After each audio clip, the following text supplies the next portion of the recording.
legacy, framework, menopause, journey, the way. Those are all words you're going to hear today. My guest is Kath Berry. A lot of people know who she is because she's been around for over 30 years. But what I didn't know is that she started when she was like 18.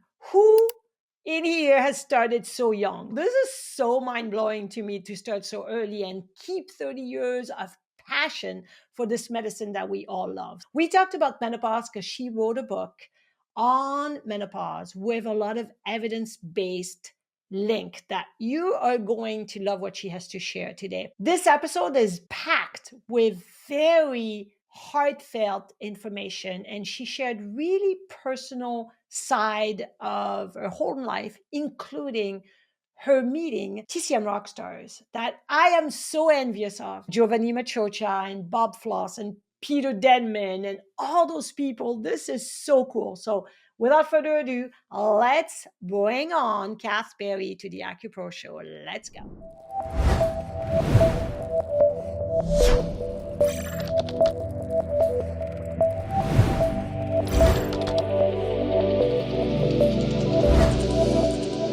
I'm having tea with none other than Kath Berry. What I love about this is I'm in Canada, I'm French.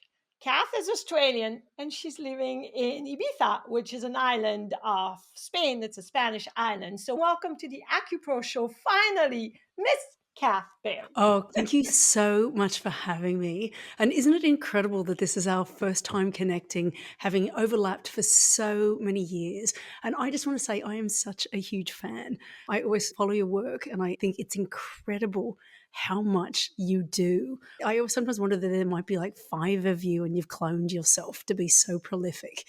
So it's really such a pleasure to finally meet you as best as we possibly can in person today. If you're listening to the podcast or watching it on YouTube right now, you don't know, but Kath and I have crossed paths over many years. We've emailed each other, we've never talked. And recently, Kath reached out and said, "Hey," and I was like, "Oh my God, yes, come on the podcast." I envy you because you connected with my idol, one of my idol, because Yvonne Farrell is also my idol, but Giovanni Maciocia was my idol in school and continued to be, and he passed, and you had the opportunity to really connect with him like we are connected right now. And to me, that's just wow. I would have been so fun if I had connected with him. So I'm envious of that. So before we start talking about all your connections, because you over the years have made so many great connections, and that's how I found you on the internet years and years ago. I want you to go back to your story because you are Australian and you don't live in Australia, and where it all started in your acupuncture journey. Sure. Thank you for asking. I'm getting a bit emotional because you're right. This is an opportunity to reflect that it's 2025 at the time of recording, and I started Chinese medicine in 1995. So we're actually at the 30-year anniversary of me studying Chinese medicine. I'd gone straight from high school. I was part of a small group of students that were in an experimental government program looking at teaching high school students philosophy. And so when I finished high school at 18, I was looking through the university guide as to what I was going to be doing for the rest of my life, which of course all 18-year-olds should be made to do. I'm joking, of course, thinking how you can possibly make a decision like that at such a young age. But I had this big book in Sydney, Australia that said, these are all the courses being offered at the university. Which would you like to do? And I thought, being a Virgo, being very thorough, I'll read it from A to Z. And so I started with accounting. And then the second course was acupuncture. And I looked and it said it was a combination of history, philosophy, and medicine. And I'd really enjoyed biology and philosophy in high school. And also I'd also done history. So all of a sudden, as a teenager, I was looking at this potential career that combined my 3 greatest interests: history, philosophy, and medicine. So I was really fortunate. On the very first day, there was a woman called Carol Rogers, associate professor, who had set up the program at the University of Technology in Sydney. And she stood there in this big amphitheatre and said, "Welcome to the world of Chinese medicine. One of the fundamental principles is Taoism." And she talked about Tao being the way, the path, your journey, and that anybody living in health will be on their path and ill health is falling off the path. And again, I can't describe the feeling at 18 of sitting there and thinking, I have found my path. This is my calling. And so what began was a 4-year Chinese medicine degree. I ended up graduating in the year 2000. And in that time, I'd become really interested in drug and alcohol medicine. I'd had a friend of mine at the time had OD'd from heroin. It caused a huge ripple through my life. After my undergraduate degree, I decided to go back and to study a master's in addictions. I feel like my entire career has just been this in alignment with the Tao, from these terrible events happening and then that inspiring me to go and do my master's degree. Very shortly afterwards, decided to leave Australia on a epic surfing holiday. And so I ended up after that in London. And I was really fortunate while I was in London to be invited to join a online teaching organization. So that's how we crossed many years ago. You're absolutely right. When you're 18, I think it's everywhere in the world, they ask you what you want to do, right? And I remember not knowing at all. Like everyone in my surrounding was like, oh, I want to be a pilot and I want to be a teacher. And I was like, I just want to be happy. I had no idea, right? I just wanted to do something. And so I traveled like you, but I traveled. And because I had no money, I had to travel and basically found jobs in different places. So I lived in different places in the world and really connected with different culture, different people, different food, different environment, and loved it. And I did this for quite a few years and I ended up in Canada. So you ended up in London, I ended up in Canada. And because I really wanted to learn English, to be able to speak it well, Europe was opening up and English was very useful and my English was terrible. So that's why I came here. And then when I was here, I went to TCM school, did my degree here, and that's how my career started. But what's interesting is you're right. When you have the opportunity and you seize it. And for you, that was at 18, which is mind boggling that you found it so early. So that's to me is such a, not lucky, but such a great way to get into it. This is the way, this is the Tao, this is how I'm going to go, and following your gut and following what you feel is right in your heart. So once you were in London, you were practicing there and then you started the network, and obviously it was the beginning of the internet and all social media and everything else slowly creeping in. How did you, for example, connected to Bob Flaws and Giovanni Maciocia and people that wrote books for us, textbooks that we used in Right. school that were like our pinnacle, our people? Oh my gosh, you brought this medicine that is Chinese and you translate it in a way that we can actually understand and utilize it. So how did you go about that? So there was such a serendipity. If you can imagine, I've just arrived in London. I've been on this surfing holiday down in South and Central America and across Indonesia and all incredible places.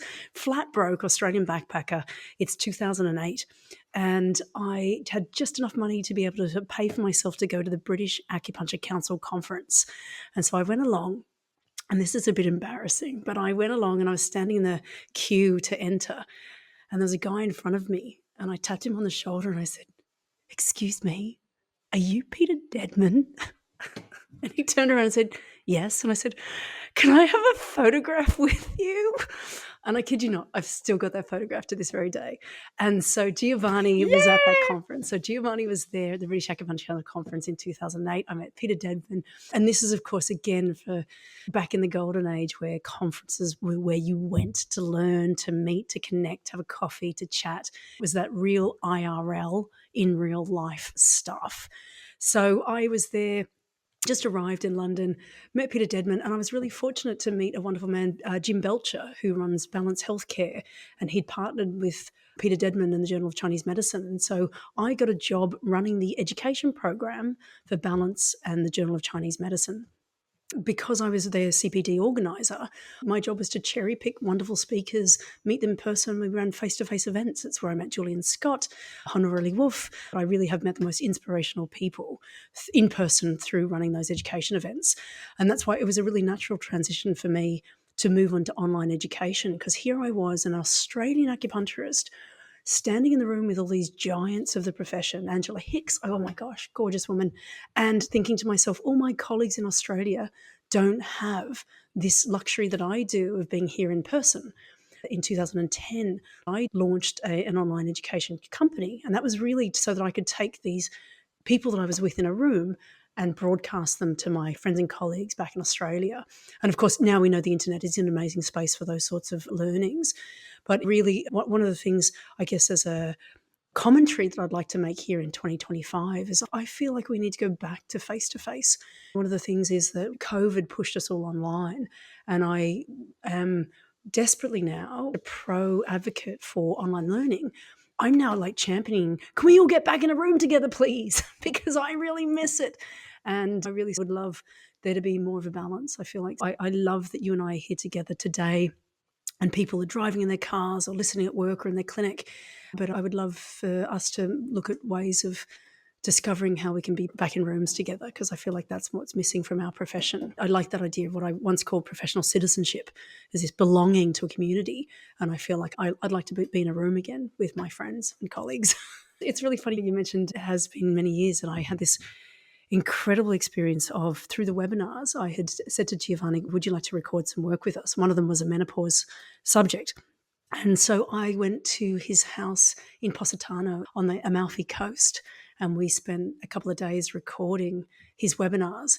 So the webinars that I have of Giovanni were actually recorded in person. I was in the room, I sat there with my computer, and it was really an incredible experience to see him in his original hometown with his lemon grove. I will share with you a link to a interview that I did with him at the time, and it was really magnificent because you can hear the bells of the Amalfi Coast ringing in the background. So I have been very fortunate that being in the same profession for 30 years, it's given me an opportunity to really meet and get to know some incredibly inspirational people. Absolutely. And we'll have the link below in the show notes so you guys can really truly be part of this whole connection of even people that have passed and no longer with us. And what's interesting, you say that because I'm in Vancouver, in Canada. Every year in March, we have a conference. John Stan, who's the owner of Eastern Current, does a conference every year. And the great part about going there is, yes, to hear speakers and learn, but it's like you said, it's seeing people that you haven't seen all year because we're working and you went to school with them, or whomever it is, and you get to connect with everybody. Oh my gosh, it's so good to hug everybody. And so I get that in-person thing. It's not always easy for people because, yes, it costs more money, you got to travel, etc., etc. But I get that. And having said that, you and I talked recently about you wanting to start retreats, which are in person. So tell me what sparks the retreat, what you want to do with a retreat, what is your vision? Because I feel like all of us as practitioners, we have lots of ideas and we want to do so many things, but we don't always think, oh, I don't know how I would do this, or what about if it doesn't work, or that fear of taking the risk and the step, but the outcome could be so much impactful and so much fun for everybody. For me, the real energy is exchanged in person. As we know as clinicians, it's something that's impalpable but certainly undeniable. And so I live, as you mentioned, living in Ibiza, this beautiful little island in the Mediterranean. I sometimes feel like I'm living on a cruise ship. So to give you an idea of Ibiza, it's a tiny island. There's 100,000 people who live here as residents. It swells from 3 to 5 million in the summertime. So we have this incredibly huge summer season, and then it's super quiet in the winter. Originally was looking at running education events in London and other parts of Europe, and I just had this moment of going, actually, why not bring people to Ibiza? And why not just start looking at bringing people into my home, and we get together in small group learning and just see what happens, to that magic of a dynamic program. That recognizing also that I have never really enjoyed that idea of hierarchical learning, that there's an expert and then there's everybody underneath. For me, one of the things when I've always gone or hosted conferences is the idea that every single person in the room has something that they have learned and that they can share with other people. So I love that idea of ongoing dynamic learning based on whoever's in the room. That's the idea of the retreats, is to bring people to Ibiza, bring practitioners, that is, to Ibiza to just decompress, to explore different ideas. I've got a very keen interest in menopause, but my subset of interest is in mental health as well. And so looking at the practitioners' mental health themselves, self-care, and then caring for our patients. So I feel that there's lots of exploration, lots of opportunities that we can do by all being in the same room together. So it's actually quite exciting because I haven't done this before. This is really new for me. I used to run education events in London with the Journal of Chinese Medicine, but this is more, I'd say, deeper, more uncharted, and more experimental. And that's what really excites me. I get that. In 2023, I did my first event. It was in Vancouver, and people came from everywhere, like even from Puerto Rico and different places in the States and Canada and etc. And I wanted to make it small so we would really connect all together. I think it was 22 people, participant plus me, so 23 people. And we spent 2 days really discussing everything, like you said, from practicing, from burnout, from diagnosis, difficulties, things we have a hard time with, and really helping each other. And I really enjoy that because, like you said, you connect with people. And those are people I never met. I never knew them. We didn't know each other. And that was really cool. We all hug each other every day and we were just connected by the love of TCM. So I can see a retreat being so much fun. And sometimes in my mind, I think of that too. And I'm like, oh, we could do meditation and we could have different exercise we can all do together that is going to help us breathe, be more centered, and go back to be able to impact our patients in a better way because we're now more relaxed and have more tools to deal with life. When we are practitioners, we do have to deal with our personal life, right? We are going to help patients, but sometimes at home it's not that easy because there could be things happening. This is life, right? We all have to deal with life. And one of the difficulty you had to go and surmount and go through is you had a lot of health issues that you had to really take care of your own health. So could you take us and help us understand how you went about it? And specifically, did you start practicing? What did you do when it became to be a practitioner and your own personal life? And how did you manage that? To be honest, actually still going through it. What happened, it was this perfect storm of COVID hit, divorce hit, and a tumor which is innocuous, the size of a jelly bean, all of a sudden exploded into the size of a mango. That'll happen within 3 months of each other. So it was COVID, Wow. lockdown, divorce, and this tumor. And what was interesting for me as an acupuncturist was going, of course they all relate. So I was flying backwards and forwards to London on a medical exemption to go to a cancer hospital for regular screenings. And so it was unbelievably stressful to be going through a divorce in my house, getting on an aeroplane to go to a cancer hospital, and then in the middle of this pandemic of which the entire world's, in chaos. And the best expression I came up with at the time was I felt like I was inside a snow globe inside an earthquake. And that's really what life felt like for many years. It was 2 solid years of feeling like that. And the tumor was setting off this excruciating pain. The pain would mean that I couldn't eat. Not eating meant that I couldn't really function. Because of COVID, I wasn't practicing, that we were all in lockdown. And that's where I had this genius idea of going, okay, if you're in pain, you're suffering, you're at home and effectively behind locked doors, what can you be doing with your time? And that's where it came up with, well, let's write a book. What else can I be doing? So it was really fortunate that I had been working with people like Giovanni on this menopause masterclass and had recorded some really fantastic webinars around menopause. My tumor, I was told, was estrogen sensitive and therefore menopause might have an impact.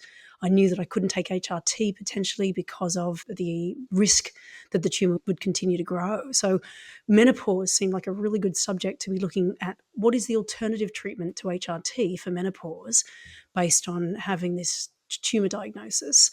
It sounds quite macabre, but there was part of me, Clara, thinking to myself, if this tumor takes me, what am I going to leave behind on the planet?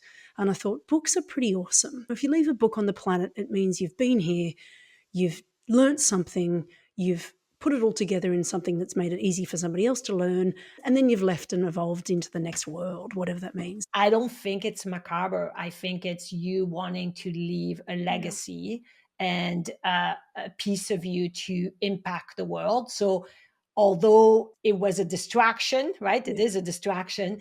It's the best distraction because you are giving the world, no matter what happened in the end, you are leaving the world with something. Like, look at Giovanni Maciocia. So, you did the same thing. It's like he's forever living through his books and everything we have of him. Did you know I created 3 books to support your TCM journey? Often I'm asked, Clara, what's the difference between all 3? Well, they all have fun, colorful visual to make them much more easy to grasp and understand each concept. They're definitely not your TCM typical boring dry books. They are available in hard copy and they ship all over the world. But if you'd rather the digital version, they all come with video links to complement them and can be downloaded on any device. My first book, Acupoint Made Easy, this is the orange one, covers all acupuncture points function, location, depth and angle of insertion, including special points categories, extra point cupping moxa, and all my clinical pearls. My second book, Chinese Medicine Made Easy, which is my green book, covers all TCM foundation, diagnosis, yes, including tongue and pulse, with lots of colorful visual to help you grasp specifically observation, right? Case studies, and my digital fillable intake form for you to use with your patients. My third book, Chinese Medicine Treatments Made Easy, that's my purple book, covers all TCM treatments for 160 syndromes, including acupuncture points, herbal formulas, diet, ear acupuncture, and many other TCM tools. So you can have that book at your fingertips every day in clinic. It is a must for all practitioners. I provide sample for each of my books that you can download to see if this is really truly what you were looking for, because I want you to be happy with what you're investing in when you invest in any of my products. You can check out the links to all my books in the show notes below, or go to my website, acuproacademy.com, and on the menu tab, click the shop tab and get your copy today. I mentioned menopause and then mental health are my two passionate subjects. One of the things I learned about mental health is the greatest trigger of anxiety and depression is uncertainty. So that's really interesting. Is we as human beings, we can cope with bad news. Here's some terrible news, and we just go, "Oh no, that's terrible," but we adapt to it. Or we say, "Here's some good news," and we adapt to it. What we don't like in terms of our psyche, our ability to cope, our ability to plan, our ability to strategize and get out of a bad situation is we don't like not knowing. And that was what I was in. I was in this perpetual state of not knowing for about 2.5 years. And that was not knowing where I was going to live because of the divorce. I was in a very acrimonious divorce with lots of moving parts. Now I'm my fourth court case in 5 years in two different countries. So I'm perpetually tied up with lawyers, and I just have a very litigious ex-husband, unfortunately. I'm constantly having to wrangle with not knowing what my future looks like. And at the time of writing the book, that was not knowing what my health looked like. And it's just recognizing as, wow, this all has an impact. This all has a consequence. And looking at that interplay, as you said, as a clinician, going, wow, how does stress impact on the body? How does stress impact on not eating? How does not eating impact on the body? And I was really fortunate. I have the most wonderful acupuncturist. I'm going to do a big name drop here. Dominic Joie is my acupuncturist in Ibiza, and he would always sit with me and say things like, "Have you eaten this week? Have you drunk water? Have you?" Just the most basic questions that an acupuncturist could ask. Having acupuncture every week or every fortnight, having somebody that held me through within the Chinese medicine framework, who prescribed me herbs. I had my mushroom products, and who basically held my hand the entire journey. And so, if anything, I learnt about our profession and what it was like to be a patient under clinical care. It's just having that continuity of care. And when all the doctors are saying things like, for example, I was given 3 different chemotherapy options, and they emailed me the names and said, these aren't regulated, these haven't been put on the market yet, therefore they're experimental. Basically saying you have to choose which chemotherapy you want to take because we don't want to be responsible for your choice. And I said, I'll take no chemotherapy. I'll be in the no treatment group while I do my acupuncture, mushrooms, and herbs. I was part of, I guess, running my own little pilot experiment with my oncologists from the UK, and the tumour has stopped growing. And so I feel with a sample size of one person, I can be the person that says, I didn't go down that route. I didn't take the chemotherapy. I didn't do radiotherapy. I didn't take the opioids. Instead, I stuck with my acupuncturist, and I stuck with Chinese medicine, and I stuck with mushrooms, and as well as massage, sound healing, everything I could do, and exercising. That was probably the biggest thing for me, was just exercising like a demon to stay on top of the stress. I feel very confident now that 2025, I can say I've been doing Chinese medicine as a clinician for 30 years, but I've been a solid patient for the last 5. And I can say confidently to my colleagues, what we do has the most incredible value. It's life-saving. And I mean that in no uncertain terms. It's quality of life-saving, but it has real impact and real meaning and purpose. So big shout out to all our colleagues that are the hand holders and are the prescribers and are the ones that are doing their education so they keep up their points so that they know how to best serve their patients. That you guys out there listening, you're the ones that unsung heroes of the healthcare system that are holding it all together. And the only thing I would say is, and certainly listening to your podcast with whose name has escaped me, but how important it is to get your message out there. He gave a really inspirational talk about video marketing via Instagram. Let's get your message out there about what you do, because there are people that need you. And being modest and quiet and waiting for word of mouth referrals is not good enough. Use all the technology available to go and spread the word about what we've got to offer, because sitting in the waiting room of a cancer hospital, there are thousands of people that could benefit from the services that we offer. It's so true. And the episode you referred to is Dr. Drew Jamieson. Uh, Yeah, that was Dr. Drew. He is absolutely right. It's like when I first started going online, and I've talked about this before, I wanted to record videos to connect with people and educate, et cetera, et cetera. And it was so scary. I've never been on video. I have a French accent. I don't have straight teeth. I don't know what to do. I'm just standing there frozen. Oh my God. And so uncomfortable. But before I recorded that video, I remember my husband saying, I was like, no, I can't do it. I can't do it. I just can't. I can't.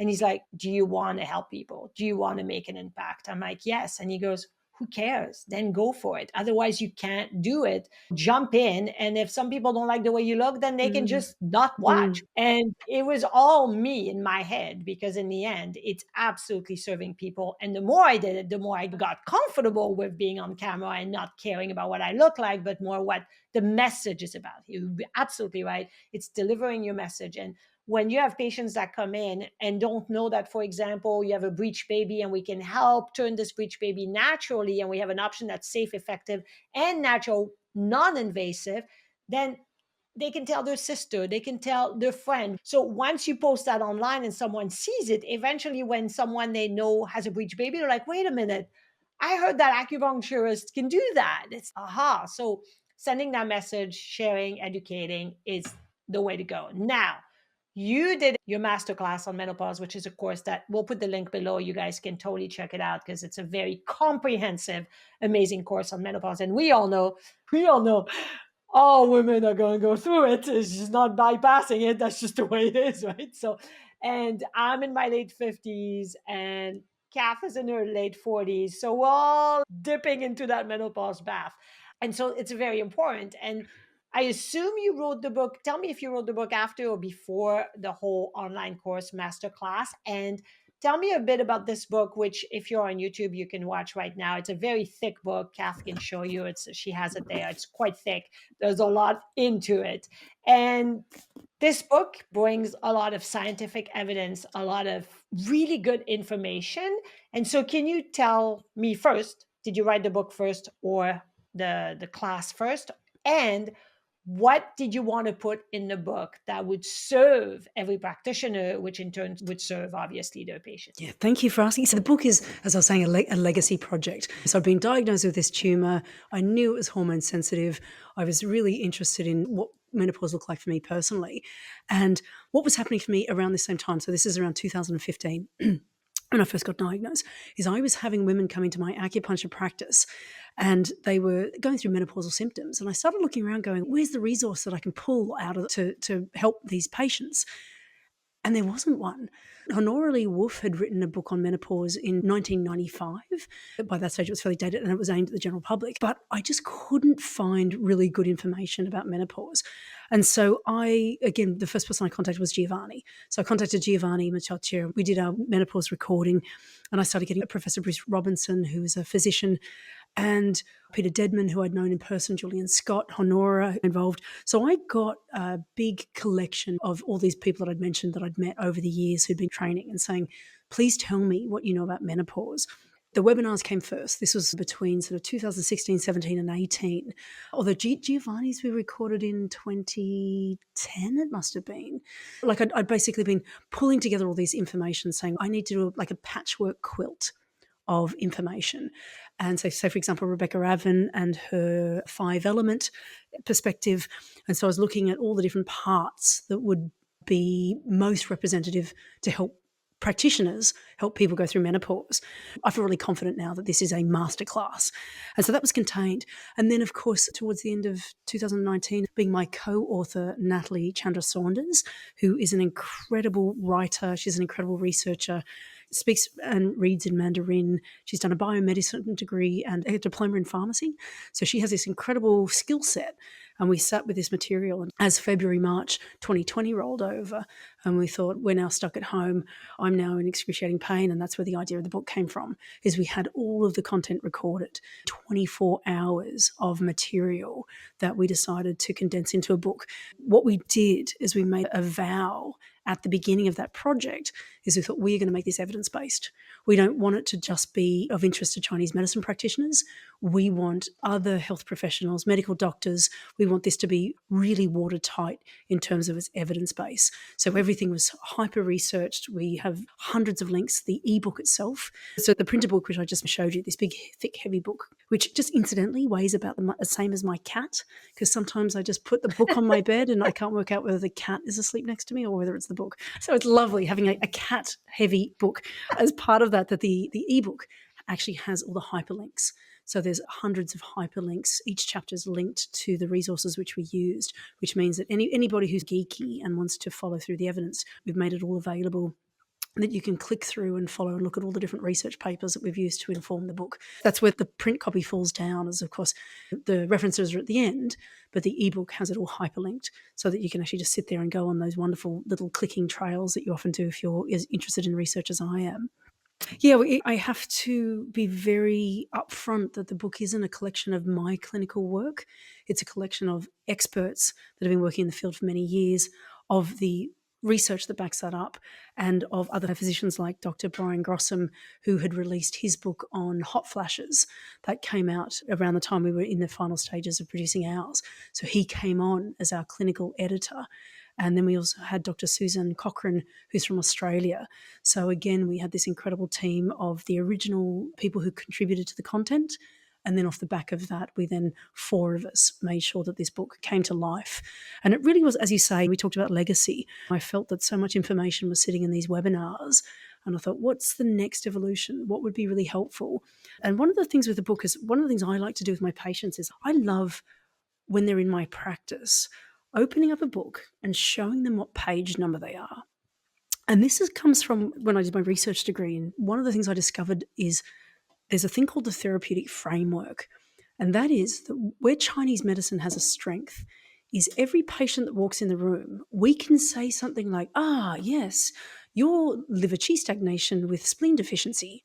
And patients go, oh, am I? Oh, good. Oh, good. I fit into a framework. So the therapeutic framework is this idea that we install in our patients a confidence that they can be diagnosed and therefore that they can be treated, and therefore there's a plan in place. I spiral back to what I said about uncertainty. We don't like not knowing what's going on. So the worst thing a doctor can say to a patient is, we don't know what's wrong with you, or there's nothing wrong with you. So 2 of those things are unbelievably unhelpful to a patient.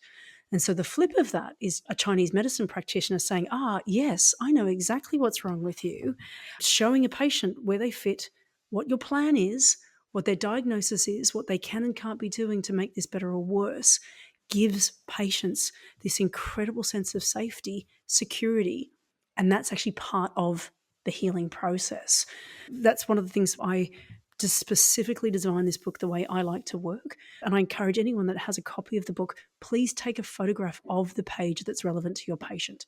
Please open the book, show them what you've got, and you say, this is how I'm going to be treating you because this is how you fit. That everything you're going through, particularly for menopause, because it is a bit of it's what we say in Australia, it's a bit of a shitstorm.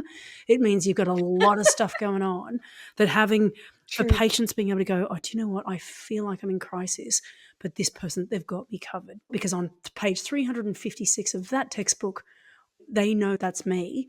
Therefore, I can be treated. Therefore, there's hope that I'm not going to feel like this forever because I'm in the right hands. This person has a framework for understanding what's going on for me. It's taken me 30 years to understand so much of the medicine as Chinese medicine. is more around what we say than what we do. It's who we are, and it's what we say, and it's how we accompany somebody on their journey. And so it's really looking at the language that we use and understanding that the reason why Chinese medicine is such an incredible medicine is because it has so many frameworks for understanding really complex patterns of symptoms. It's really understanding we've got this gift in our hands and how best to use that for the advantage of our patients. And it's very important, I think, that we recognize that there is different framework, different ways to speak to patients, different way to go about our treatment, because our intention is to help, and the intention is so important, our intention to help patients. And I like that you went into, it's a shitstorm. You said it's a shitstorm. It's a crisis. And it is so true, because the problem with menopause is that they go to the doctors and it's like, well, this is just life. That's what happened to women. It's just life. So we got hormone replacement therapy, HRT, available to you, and that's pretty much it. But there's no mental health resources for it. And which you said you're passionate about mental health and menopause, and those two are so connected, because you are lost. You get to a point in your life where you don't feel good. You don't know why you're not feeling good. And you heard that, okay, menopause is hot flash, but you didn't hear that it was depression and fatigue and low libido and just feeling like you're not in your body. Your body feels wrong, like you want to get out of it because it just doesn't feel right. And insomnia and all those things that accompanied this shift and this change, and all the tools we have as TCM practitioners to help facilitate this transition, which for some women is easy, and for others, it's like you said, it's a nightmare, right? So having a book or course or both to really understand this and understand why it's really key for us to listen to our patients, and like you said, give them a plan to action and not just say it's just the way it is or unknown. When I treat fertility patients and they come in, they're like, we did all the tests and it's unknown why we can't get pregnant. Nobody wants to be told that. They want a reason, because if it's unknown, how do we treat it? How do we make it happen? So you're absolutely right. I remember years ago when people that had fibromyalgia were not fibromyalgia. They hadn't given it a name. It was like you went to the doctor, you told them how in pain you are, and it was like, it's all in your head, go home, nobody cares, right? There was no, and then eventually they started seeing so much that they give it a name, but they will tell you there's nothing, we don't know why, we don't know how, we can't really help you, and it's disheartening. So for us, there's always a root cause. Doesn't mean we can cure everything, but we at least can manage, we can diminish symptoms, we can have a plan to action to support patient, even if it's with the stress, the releasing the stress of it all and the mental health. So thank you for sharing that. It's very helpful, I think, for a lot of our patients and for us as women, because I'm very fortunate, like you, that I've received acupuncture regularly through my whole transition. So I went through this transition like very easily, which was amazing. And I'm very grateful for that. However, my mother had me late in life. So I was a teenager while my mother went through menopause. So it was interesting in that house because everybody was irritable. The female in that house were irritable. And I will remember forever how I thought my mom had turned crazy because she was doing things out of character. She did things she never did before. And I loved my mom. My dad died when I was 5. So she was the single mother that raised her kids with minimum wage, but was really present, would laugh a lot. We would dance and say stories. We had no TV. It was like a lot of fun. And suddenly she was this three-headed monster that would yell for nothing. She literally would wake me up in the middle of the night at 2 a.m. to yell at me and ask me if I ate her last yogurt. And I was just in bed going, what, half asleep. And she would shake me, did you eat my, and yell at me. And I remember thinking, this is not my mother. I don't know what happened to my mom, but this is not my mom. So she had no help whatsoever at all. She didn't seek help. She had no help. It was just, hey, this is transition. You get through it and you get on, hopefully on the other side, right? But this could last 10 years, right? And for my benefit and my mom's benefit, it didn't last that long. It lasted maybe a year and a half, maybe that, for the one I saw, because there's probably symptoms I didn't see that were physical, but for the mental one that I saw was very hard. So we need to be able to facilitate and help women in that transition. And so thank you for writing this legacy, for being able to provide information for people to use that is evidence-based. Which, do you know Sandro Yeah, Graca? absolutely. So he is the research guy, right? I had him on the podcast in 2024, and this is what he does. He actually stopped practicing, and now he's completely 100% working at a university in Wolverhampton, and he is just dedicating his life now to research and evidence-based acupuncture. And I wanted to ask you for final thoughts on menopause and where you're going in the future. I know you're going to try to set up the retreats, which I think is a great idea, but final thoughts on what you want to share and more legacy Yeah. you want to leave on this podcast with people that are. Just that link with Sandro is we worked together a couple of years ago, again with Natalie Chandra Saunders, my co-author, and we put together an evidence-based summary through EBA on menopause. So again, anybody that is interested in evidence-based, I strongly recommend go to the evidence-based acupuncture website. You do see the evidence-based summaries. They're the sort of the short version of this book. So basically the nuts and bolts of what acupuncture research is going on for menopause, and if you want to show a GP or show patients how effective it can be. Again, I feel really blessed to have an opportunity at this 30-year junction to look back to see where technology has been able to influence our profession, to look back at the great leaders who set up the books and the training universities, and certainly to celebrate that I think that the most incredible thing that our profession has is the people that have come to it, and that everybody comes with a really good heart. And throughout my professional journey where I've doubted the science of Chinese medicine, when I first started, it was only meridians of qi. Whereas now that we are looking at the biochemistry as well, that we understand Chinese medicine in a way that we never have before, it's exciting to be part of a profession that keeps evolving. Our frameworks keep evolving. Again, I feel really privileged to have in my career, I started in acupuncture for addictions, and then I matriculated more into women's health and now specialize predominantly in menopause. And I find menopause fascinating because we're really only at the very beginning of understanding menopause as a specialty area. And one of the things I would love for the acupuncture profession is that we develop a menopause specialty like we have with fertility. We look at the success. We look at how many babies there are in 2025 off the back of acupuncturists being able to offer really good, solid care for women and their partners.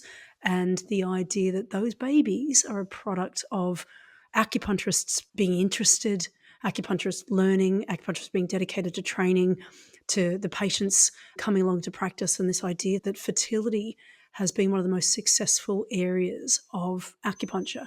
And again, I would love to see that menopause as the next evolution, that those women that all had their babies through acupuncture are around the age now that they probably are starting to go through their menopausal years, and just saying that we already have a group of patients that are already absolutely converted, notwithstanding that health systems all around the world post-COVID are absolutely collapsing, aging population. I really feel like it's our time to step up more and more into primary care, and that those roles are being created. Our patients need us, that the general public are suffering, that those practitioners that aren't out there making sure they're getting the message out there, you're letting those people down because they need you. They just don't know that you're there for them. So I guess my call to action, anybody listening or watching today, is take responsibility and really get the message out there to your community. Really make it your duty, and it's your duty of care, to get out there and see as many patients as you can and get as many people through the door and have as many people talking about the benefits. Because as a patient and someone, again, that as an outpatient of a cancer hospital, I assure you that they need you, and that the profession has a lot to offer. If I am ever known as a message, it's just get your message out there. Marketing is just telling stories about what we do. It's really my passion that practitioners would do that more. I really thank you for that, because we have to put the message out there, educate the world so people understand what we can do for them, how we can help them safely, naturally, and effectively. So I really appreciate you being here. We will put all the links in the show notes below, including evidencebasedacupuncture.org, which is fantastic, where Sandro is putting a lot of effort and where the research on menopause is as well. So I really thank you for coming, Kath. And I know we're going to continue to be connected. I know that for sure. I love the way you're passionate about what you do. So again, thank you for coming on the AcuPro Show. And I'm sure we'll continue to mingle in the world of TCM together. Indeed. And look, thank you for everything you do. I know I started today's talk just by acknowledging that you have been so prolific, but just to everybody listening, if you have looked at the amount of work that goes into a blog post, into a newsletter, into a YouTube channel, into recording and hosting podcasts and online learning. You are a fantastic model for practitioners out there. And again, thank you so much for all the work that you've done to promote the acupuncture profession and to bring people together in your community. So it really is incredible that you have so much energy. And thank you on behalf of acupuncturists all over the world who benefit from that. Thank you. I love Chinese medicine. I love TCM and I love people like you. So I appreciate that. Thank you And so anybody much. who's not watching the YouTube video but listening to the podcast, Clara's sitting in there in a TCM Rockstar sweater. And I figured that, yeah, that's, you definitely get to own that, baby. That's yours. TCM Rockstar. So there's also merchandise on Clara's website, on the AcuPro Academy website. I think that's brilliant. So if you want your own TCM Rockstar shirt, you know where to go. It's I appreciate that. It's so funny because I love the fact that I think we're all TCM rock stars. How there is rock stars that are like group band, and there's people that do pop and people that do country music, but everybody is a rock star and we are a rock star in our own way. So we're rocking the world using acupuncture and treating patients and impacting patients one patient at a time. So thank you. What I love, Yay! here's this for a take home. It's Clara, you are a rock and a star, and that makes you a rock star. I love it. You're so funny. I love it. That's awesome. Thank you so much for spending your time with me today. I truly hope you benefited from this episode, and I would love for you to share it with a friend that may benefit from it as well. Follow the show, leave a review, and if you want more, go to my website, acuproacademy.com. I have tons of resources there with treatment protocols, case studies, free courses, and so much more. And connect with me on all social media at AcuPro Academy. I'm on YouTube, Instagram, Facebook, X, Pinterest, and LinkedIn and TikTok. And no matter what, keep rocking it using TCM. Please listen to the disclaimer, because the AcuPro Show podcast and material shared through AcuPro Academy, which is a subdivision of Natural Health Sense Incorporated, are designed solely for educational and entertainment purposes. The utilization of information from this podcast or any associated material is at the user's discretion and risk. This content is not meant to replace the guidance of an acupuncturist, Chinese medicine doctor, medical doctor, physician, or any qualified professional, nor is it a substitute for proper diagnosis or treatment. Users are strongly advised not to ignore or postpone seeking medical advice for any existing medical condition with their healthcare professional regarding any health concerns.